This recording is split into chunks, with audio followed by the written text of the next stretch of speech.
নমস্কার বন্ধুরা, সুমির হেসেলে আপনাদের সবাইকে স্বাগত। আশা করি সকলে সুস্থ আছেন, ভালো আছেন।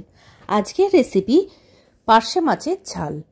খুব সহজ একটি রেসিপি, চটপট হয়ে যায় আর খেতেও ভীষণ ভালো লাগে। অনেকেই অন্তত জানেন, কিন্তু যারা জানেন না তাদের জন্য আবার নতুন করে আর আমি কিভাবে বানালাম সেটা দেখালাম।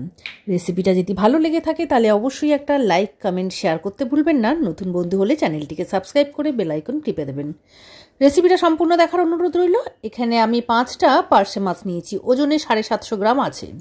দিয়ে দিচ্ছি 1 চামচ নুন আর হাফ চামচের মতন হলুদ। নুন হলুদ দিয়ে মাছটাকে ভালো করে মাখিয়ে নেব, নিয়ে 5-7 মিনিটের মতন ম্যারিনেশন হতে রেখে দেবো।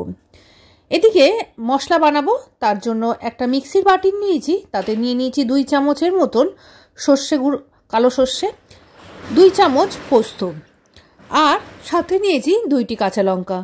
সর্ষে, পোস্ত আর কাঁচা লঙ্কাকে প্রথমে ড্রাই পেস্ট করে নেব, তারপর অল্প জল দিয়ে ভালো করে একটা মিহি পেস্ট তৈরি করে নেব। কড়াইতে বেশ খানিকটা তেল দিয়ে দিয়েছি। এবারে মাছগুলো ভেজে নেওয়ার পালা। ম্যারিনেট হওয়া মাছগুলোকে এক এক করে, মানে নুন হলুদ দিয়ে মাখিয়ে রাখা মাছগুলোকে এক এক করে ভেজে নেব। বড় কড়াই, তাই 3টে করে মাছ ভেজেছি। আপনারা যদি ছোট কড়াই হয় তাহলে অল্প অল্প করে মাছ দিয়ে ভাজবেন। উল্টে পাল্টে মাছগুলোকে বেশ সুন্দর করে ভেজে নেব। খুব কড়া মাছ করে ভাজবো না, কারণ মাছ বেশি কড়া হয়ে গেলে খেতে ভালো লাগে না। প্রথমে পাটে যে 3টে মাছ দিয়েছি সেগুলো ভাজা হয়ে গেছে। এবার যে তেলটা আছে, বাকি তেলেও আর যে মাছগুলো বাকি রয়েছে সেগুলোকেও এক এক করে ভেজে নেব।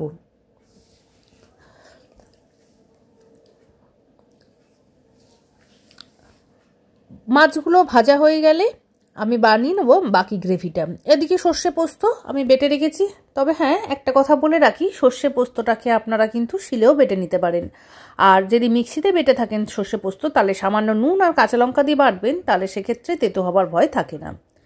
অবশিষ্ট তেলের মধ্যে হাফ চামচের মতন কালো জিরে আর একটা বড় সাইজের পেঁয়াজ কুচি করে দিয়ে দিয়েছি। পেঁয়াজটাকে হালকা করে ভেজে নেব। এবার এর মধ্যে দিয়ে দিয়েছি 3টে কাঁচা লঙ্কা চেরা। কাঁচা লঙ্কা আর পেঁয়াজটাকে ভালো করে ভেজে নেব। পেঁয়াজটা যাতে তাড়াতাড়ি নরম হয়ে যায় তাই দিয়ে দিলাম স্বাদ মতো নুন, হাফ চামচের মতন হলুদ। নুন আর হলুদ দিয়ে পেঁয়াজটাকে গোল্ডেন ব্রাউন করে ভেজে নেব। পেঁয়াজটা হালকা যখন গোল্ডেন ব্রাউন হয়ে ভেজে আসবে, তখন এর মধ্যে মিডিয়াম সাইজের একটা টমেটো কেটে নিয়ে দিয়ে দেবো। খুব বেশি এখানে আমি টমেটো ব্যবহার করিনি, আপনারা চাইলে 1 থেকে 2টো টমেটো এখানে ব্যবহার করতে পারেন। পেঁয়াজ আর টমেটো ভালো করে ভেজে নিয়েছি। টমেটোটা যখন হালকা নরম হয়ে এসেছে, তখন বেটে রাখা মশলাটা দিয়ে দেবো, মানে সর্ষে পোস্তর পেস্টটা দিয়ে দেবো।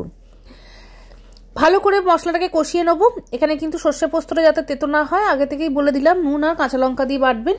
এবারে যে মশলার বাটিটা ছিল সেই বাটি ধুয়ে অল্প অল্প করে জল দিয়ে মশলাটাকে খুব ভালোভাবে কষিয়ে নেব, যাতে মশলা থেকে ভালোভাবে তেল ছেড়ে আসে, মশলা কাঁচা গন্ধটা চলে যায়।